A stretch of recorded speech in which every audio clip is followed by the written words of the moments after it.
Curso de preparación de ingreso a nivel superior. La mitosis se realiza en las células somáticas y la meiosis en las células germinales o gametos que se producen en las gónadas. El número de divisiones para la primera es 1, para la segunda es 2. La duración, la mitosis suele ser corta, mientras la meiosis puede tener un proceso de duración largo que puede abarcar años. No existe recombinación en la mitosis, mientras que en la meiosis sí existe recombinación. La información genética es la misma, no hay cambio, quiere decir que la célula conserva su carácter diploide, mientras que en la meiosis sí hay cambio, se reduce a la mitad la información genética. Esto quiere decir que la célula resultante es haploide. La función principal es crecimiento y regeneración, mientras que en la meiosis la función principal es reproducción. En la anafase se separan las cromatidas y en la meiosis, en la primera división meiótica, se separan los cromosomas análogos y las cromatidas se separan en la segunda división meiótica. Los cromosomas en la placa ecuatorial se sitúan de uno en uno y en la meiosis los pares se sitúan por pares homólogos. La variabilidad genética no es un objetivo a cumplir en la mitosis, mientras que en la meiosis sí es un objetivo. ¿Para qué nos puede servir todo esto? El contenido de cromosomas en organismos eucariontes. ¿Qué pasa con él? Tomamos nuestra tabla que habíamos hecho con palabras clave e identificamos. Nos está diciendo células germinales y haploide. Entonces estamos hablando de que es característico de los gametos. Respuesta C. Una célula presenta un número cromosómico 46XX. Al dividirse durante la mitosis formará células con, y también vamos a enfocarnos en la mitosis nuevamente, y tenemos células diploides y, como habíamos dicho, el número inicial y final de cromosomas se conserva. Por lo tanto, mi respuesta es la C, 46XX. Relacionar cada división celular con sus características en la mitosis y la meiosis. Vamos a ver cada una. Aquí podemos darnos cuenta de algo muy importante. La mitosis se realiza en células somáticas, entonces mitosis va con células somáticas 1B y las únicas que tienen esta sección es la C y la D, entonces ya podemos descartar las otras. Ahora nos enfocamos en otra característica de la mitosis.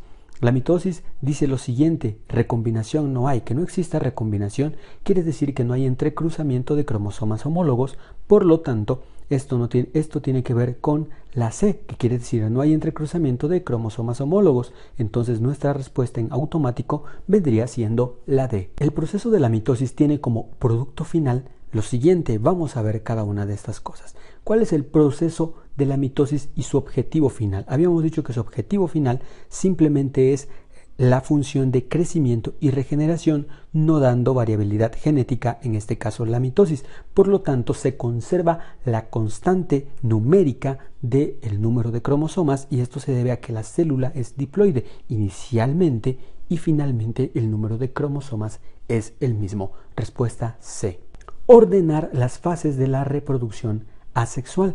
En este caso tenemos que la interfase es la primera fase, por lo tanto descartamos la A, la D y la C y nos enfocamos a la respuesta que es la B. Pero las fases de la mitosis son profase, metafase, anafase y telofase. Estas se pueden simplificar en la siguiente parábola que dice: promete Ana telefoniarme. Profase, metafase, anafase y telofase. Así de sencillo podemos aprenderlas. En resumen, podemos decir que la mitosis consta de las siguientes etapas. Profase: desaparece progresivamente la carioteca y el nucleolo. Los centriolos migran a polos opuestos. En la metafase, los cromosomas son perfectamente observables y se disponen en el plano ecuatorial. En la anafase, los centrómeros de las cromosomas se dividen y las cromatidas hermanas migran hacia los polos opuestos. Y por último, la telofase, se reorganiza la carioteca y reaparece el nucleolo. Los cromosomas se descondensan. Ahora, para la fase de la meiosis o fase primera división meiótica 1, la profase, los cromosomas homólogos forman pares e intercambian fragmentos. Ocurre el entrecruzamiento. La célula inicial es diploide.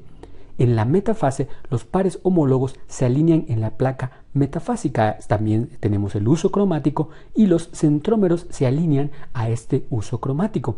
En la anafase 1, los cromatinas hermanas se mantienen juntas y los homólogos se separan extremos opuestos de cada célula. En la telofase 1, las células recién formadas son haploides. Cada cromosoma tiene dos diferentes cromatidas hermanas. La segunda fase de la meiosis, en la profase 2, las células iniciales haploides hechas en la meiosis 1.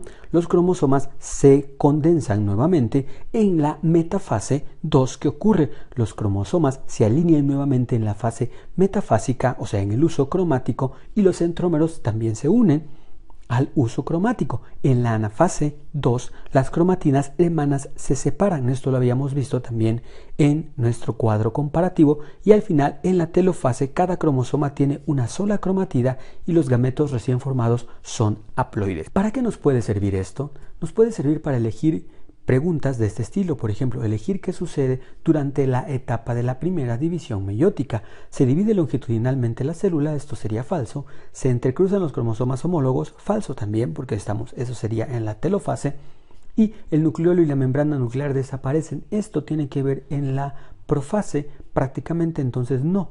Estamos en la metafase, y en la metafase dice, los pares homólogos se alinean a la placa metafásica. Y esto quiere decir que los centrómeros, como había yo explicado, se adhieren a las fibras del uso cromático. Respuesta correcta D. Y prácticamente esto sería todo para esta parte.